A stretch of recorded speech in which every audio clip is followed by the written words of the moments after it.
Dan ciri pertama kebaikan yang menjadi nilai kebaikan di mata Allah dan Rasulnya ternyata bukan meningkatnya harta.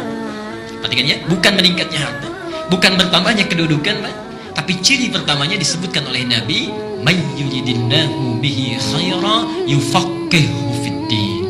Siapa yang diinginkan oleh Allah untuk berubah menjadi orang yang lebih baik dalam pandangan Allah dan Rasulnya, ciri pertamanya yufaqihuhu fiddin, maka Allah akan pahamkan dia mengenai urusan agamanya. Allah akan berikan dorongan, dimotivasi agar dia mau belajar tentang urusan agamanya. Subhanallah. Jadi kalau misalnya antum ini para ayah ya, bisa bertambah harta, itu belum tentu baik kalau kita jauh dari Allah. Bertambah meningkat kedudukan, ibu punya suami ya, promosi jabatan suaminya, meningkat kedudukannya, tapi semakin jauh dari Allah. Salatnya tertinggalkan, tidak konsisten lagi ibadahnya, baik ya, Jumatnya jadi terlambat, itu belum tentu tanda kebaikan. Tapi ketika Allah menginginkan seorang jadi baik, dipahamkan dia mengenai urusan agamanya. Dia paham yang halal dan yang haram. Dia mengerti yang sunnah dengan yang bid'ah.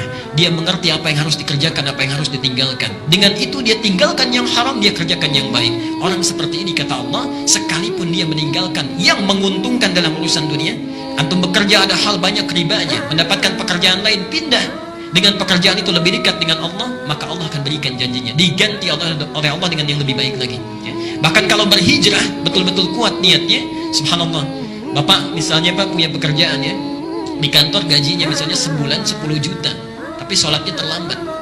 Dengan sebulan gajinya 1 juta, tapi sholatnya lancar, pilih yang mana? Saya tahu akan pilih 10 juta sholat lancar gitu ya. Cuma dua aja pilihannya. Baik ya. Orang yang masih belum ada pancaran rahmat Allah, dia akan kejar dunia 10 juta, yang penting masih bisa sholat ya. Tapi orang-orang yang mendapatkan bimbingan Allah, subhanallah, dia pindah hijrah. Perhatikan ketika dia berhijrah, diberikan jaminan oleh Allah, surah keempat An-Nisa ayat yang ke-100. Wa may yuhajir fi sabilillah yajid lahu fil ardi muraghaman katsiran wasa'ah. Siapa yang bertekad hijrah kepada fi sabilillah, jalan aktivitas kehidupan yang ada naungan Allah di situ, lebih dekat dengan Allah, maka Allah berjanji yajid lahu fil ardi muraghaman katsiran wasa'ah. Harta yang dia anggap rugi, Allah akan ganti dengan yang lebih banyak.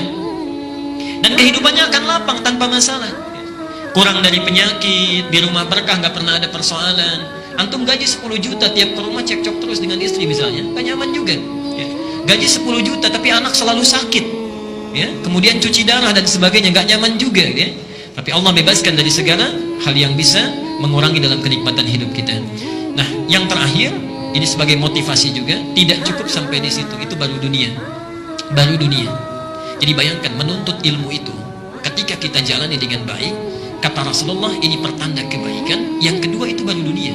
Lihat akhiratnya, lihat akhiratnya. Langsung disebutkan di 4 kitab hadis utama. Al-Bukhari kita temukan, baik ya, di Adabul Mufrad nomor hadis 746.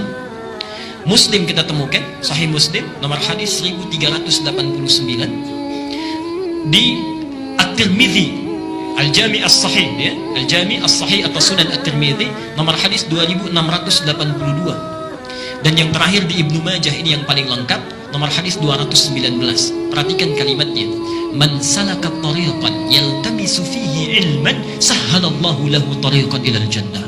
Subhanallah.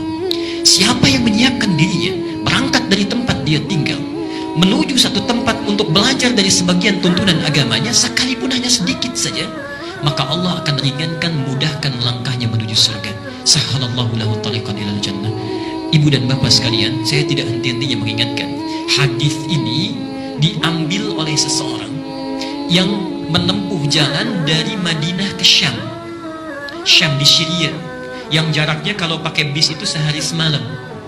Ini beliau berjalan, tadinya pakai kendaraan, dalam riwayat disebutkan unta, tengah jalan berjalan kaki. Bayangkan, jalan kaki dari Madinah sampai dengan Syria hanya untuk mendapatkan satu hadis ini saja.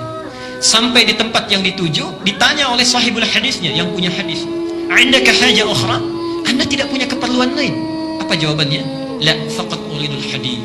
Tidak, saya hanya menginginkan satu hadis yang saya dengar orang lain tidak memilikinya kecuali Anda saja.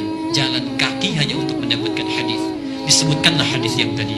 Kalau orang dulu bisa jalan kaki untuk dapat satu hadis saja, antum oleh Allah diberikan fasilitasnya, ada kendaraannya, ada yang punya sepeda, ada yang punya motor, ada yang punya mobil. Masjidnya bahkan dihadirkan dekat di samping kita.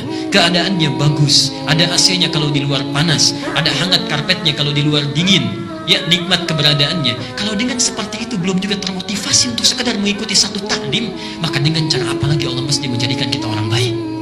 Dan itu akan ditanya. Saat antum punya rumah tetangga, jalan kaki ke sini, antum punya mobil, punya motor tidak digunakan, padahal bisa saat itu dilakukan, satu saat akan ditanya.